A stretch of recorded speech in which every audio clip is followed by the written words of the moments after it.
Hi అండి, praise the lord.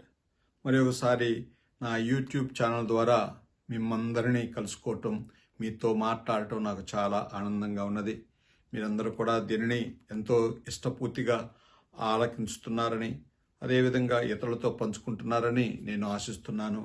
విశ్వ స్త్రీ సభ అందించిన catechism of the Catholic church, విశ్వ స్త్రీ సభ సత్యోపదేశాన్ని ఇంకా లోతుగా మనము తెలుసుకొని, అర్థం చేసుకొని ఆచరించడానికి మనం ప్రయత్నం చేస్తాం. మీరు మాత్రమే కాదు, ఇంకా ఎంతో లక్షలాది మంది క్రైస్తవులు మన తెలంగాణ, ఆంధ్రప్రదేశ్లలో ఉన్నారు. వారు కూడా విశ్వాస సత్యాలను తెలుసుకొని తమ విశ్వాసాన్ని దృఢపరచుకొని క్రీస్తునాథుని యొక్క అడుగుజాడలో నడవాలని మనమందరం కూడా కోరుకుందాం. అంతేకాకుండా అంటే మీరు మాత్రమే కాదు, ఇతరులు కూడా దీనిని ఆలకించి వారు కూడా ఈ యూట్యూబ్ ఛానల్ని సబ్స్క్రైబ్ చేయించే బాధ్యత మీ అందరిపై ఉంచుతున్నాను. ఈ 7th ఎపిసోడ్లో విశ్వాసము, దాని యొక్క లక్షణాలు గురించి మీకు తెలియజేస్తున్నాను. ఈ విశ్వశ్రీ సభ సత్యోపదేశంలో ఈ అంశం ఎక్కువగా ప్రస్తావించబడింది. ఈ పాఠ్యాంశము లేకుంటే ఈ భాగము విశ్వశ్రీ సభ సత్యోపదేశం 3వ అధ్యాయము 3వ భాగంలో ప్రస్తావించబడి ఉన్నది. విశ్వాసం అనేది దైవకృప, దేవుడు అనుగ్రహిస్తే తప్ప మనకు లభ్యం కాదు. ఈ విషయం మనకు అర్థం కావాలంటే మత్తయి సువార్త 16వ అధ్యాయం చదువుకోవాలి. నీవు సజీవ దేవుని కుమారుడు క్రీస్తువు అని పేతురు గారు పలికినప్పుడు యేసుప్రభు ఏమనన్నారో ఒకసారి గుర్తుకు తెచ్చుకుందాము. యోనా పుత్రోగ సీమోను, ఈ విషయాన్ని నీకు తేటతెల్లం చేసింది, నీకు తెలియపరిచింది పరలోకమందున్న తండ్రే కాని రక్తమాంసములు కావు అని పలికారు. కనుక ప్రియమైన దేవుని బిడ్డలారా, దేవుడు అనుగ్రహిస్తే తప్ప మనకు విశ్వాసం లభ్యం కాదు. అందుకోసమని ఈ విశ్వాసాన్ని దేవుడే ప్రతి మానవునిలో ఉద్భవింప చేస్తారు. విశ్వాసం దేవుడిచ్చిన వరమే, కానీ ఆచరణలో పెట్టవలసింది మానవులమైన మనం.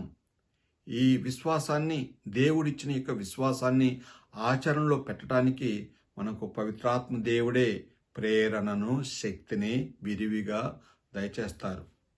ఎవరైతే ప్రభువా నాకు విశ్వాసం కావాలి, మా విశ్వాసాన్ని బలపరచు అని శిష్యులు ఎప్పుడైతే యేసు ప్రభువును కోరుకున్నారో అప్పుడు వారికి ఆత్మశక్తి అనుగ్రహించబడి ఉన్నది. అదేవిధంగా మనము కూడా స్వేచ్ఛతో ఈ విశ్వాసాన్ని ఆచరణలో పెట్టాలి. ఉదాహరణకి జ్ఞాన వివాహ సమయంలో వధూవరులు ఒకరి పట్ల ఒకరు స్వేచ్ఛతో తమ విశ్వాసాన్ని వ్యక్తపరుస్తారు. మన విశ్వాసాన్ని వ్యక్తపరిచేటప్పుడు మన మనస్సు, మేధస్సు దేవుని యొక్క అనుగ్రహంతో సహకరిస్తాయి. దేవుడు తన అనుగ్రహంతో నరుని యొక్క మనస్సును కదిలించినప్పుడు ఆ మేధస్సు దేవుడు మనకు దయచేసే సత్యాన్ని, విశ్వాస సత్యాన్ని అంగీకరిస్తుంది. మనసు శాసింపగా మేధస్సు దేవుని యొక్క సత్యాన్ని అనుగ్రహిస్తుంది. కనుక మనస్సు, మేధస్సు రెండు మిళితమై దేవుడు దయచేసే ఈ విశ్వాస వరాన్ని అంగీకరించి బలపరుచుకుంటాయి. విశ్వాసం అనేది స్వేచ్ఛతో ముడిపడి ఉన్నది. నరుడు దేవుని పట్ల స్వేచ్ఛగా తన విశ్వాసాన్ని వ్యక్తపరచాలి. అంతేకాకుండా తన ఇష్టానికి విరుద్ధంగా దేవుడు ఏ నరుని కూడా నిర్బంధించడు. సత్యమనందు, ఆత్మనందు తనను విశ్వసించాలని దేవుడు మనందరిని కూడా ఆహ్వానిస్తున్నాడు. మార్కు సువార్త 1వ అధ్యాయం 15వ వాక్యంలో మనం వింటాము, కాలము సంపూర్ణమైనది, దేవుని రాజ్యము సమీపమునున్నది, హృదయ పరివర్తన చెంది సువార్తను ఆలకించండి అని క్రీస్తు ప్రభు ఆహ్వానించాడే కానీ ఎవరిని కూడా నిర్బంధించలేదు. ఈ విషయాన్ని మనం ఎప్పుడు కూడా గుర్తుపెట్టుకోవాలి.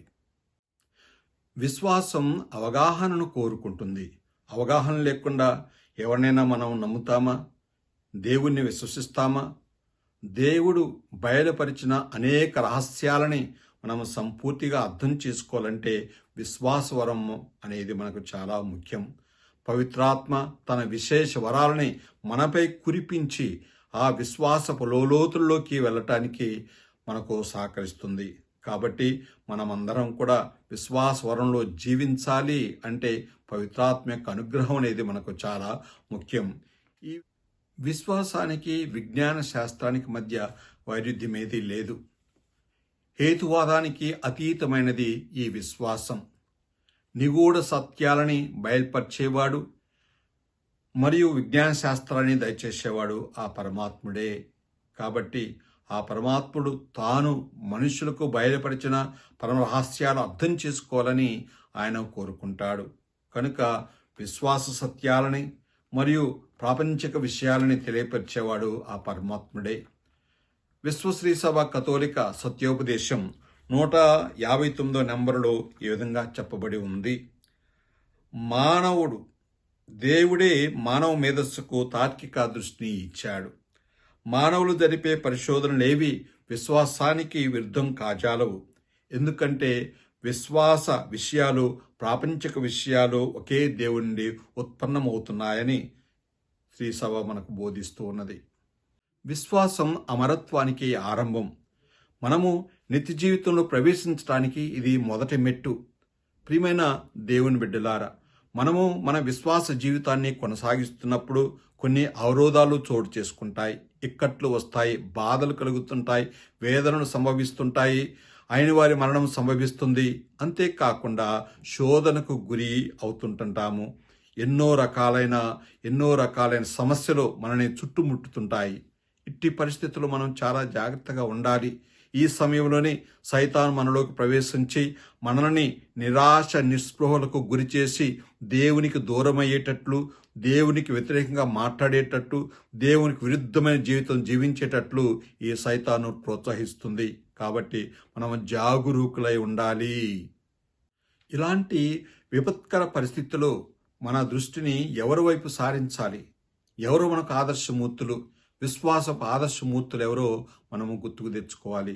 అబ్రహాము, ఇస్సాకు, యాకోబు, ఎస్తేరాని, దానియేలు, ముఖ్యంగా మరే తల్లిని మనము స్మరణ చేసుకోవాలి.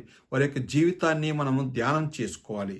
అప్పుడే మనకు ధైర్యము, స్థైర్యము మరియు ఆత్మబలము కలుగుతుంది. ఈ విశ్వాసపు అవరోధాలని మనము అధిగమించగలుగుతాము. నిరీక్షణకు ఆధారమే లేని పరిస్థితులు అబ్రహాము దేవుని విశ్వసించాడు. మరే తల్లి కూడా తన విశ్వాసపు యాత్రను విశ్వాసపు నిశీధలో కొనసాగించినారు.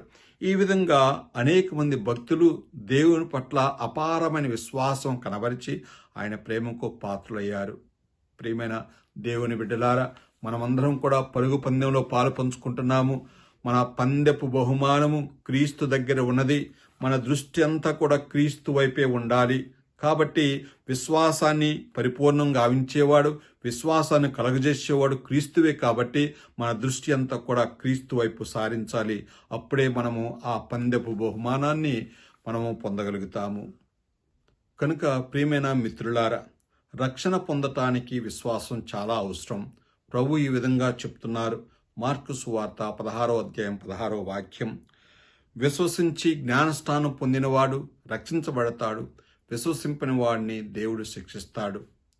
అందుకే శిష్యులు ప్రార్థన చేసుకున్నారు, ప్రభు మా విశ్వాసాన్ని బలపరచండి అన్నప్పుడు ప్రభు వారి యొక్క విశ్వాసాన్ని బలపరుచున్నారు. మన విశ్వాసాన్ని కూడా బలపరచమని ప్రార్థన చేసుకుందాము. మీ శిరములను వంచి ప్రార్థించండి. విశ్వాసవర ప్రదాత అయిన దేవా, మీకే స్తుతి స్తోత్రములు, కీర్తి, ఘనత, మహిమ ఇప్పుడునో ఎల్లప్పుడునో కలుగునుగాక. మీరు మాకు బహిర్గతం చేసిన పరమ రహస్యాలని లోతుగా అర్థం చేసుకొని విశ్వసించినట్లు మాకు సహాయపడండి. మీకు విరుద్ధమైన శాస్త్రాల వైపు, వాటి పోకడల వైపు పోకుండా, వాటిల్లో చిక్కుకోకుండా మమ్మల్ని కాచి కాపాడండి. ఈనాడు ఈ యొక్క స్వార్థ సందేశాన్ని, ముఖ్యంగా విశ్వాస సత్యాలని అర్థం చేసుకోవటానికి ప్రయత్నిస్తున్న ప్రతి బిడ్డను కూడా ఆశీర్వదించమని, వారికి ఆరోగ్యములు, దీర్ఘాయుష్ను, మంచి మనసును, బంగారు భవిష్యత్తును దయచేయమని నిండు మనసుతో వేడుకొనుచున్నాం తండ్రి. ఈ మనవలను మా నాథుడును మీ కుమారుడిని యేసుక్రీస్తు ద్వారా, మరీ తల్లి దివ్య వేడుదల ద్వారా మాకు దయచేయండి. ఆమేన్. సర్వశక్తి గల సర్వేశ్వరుడు పిత, పుత్ర, పవిత్రాత్మ మిమ్మందరినీ ఆశీర్వదించి సదాకాలం కాచి కాపాడుదురుగాక. ఆమేన్.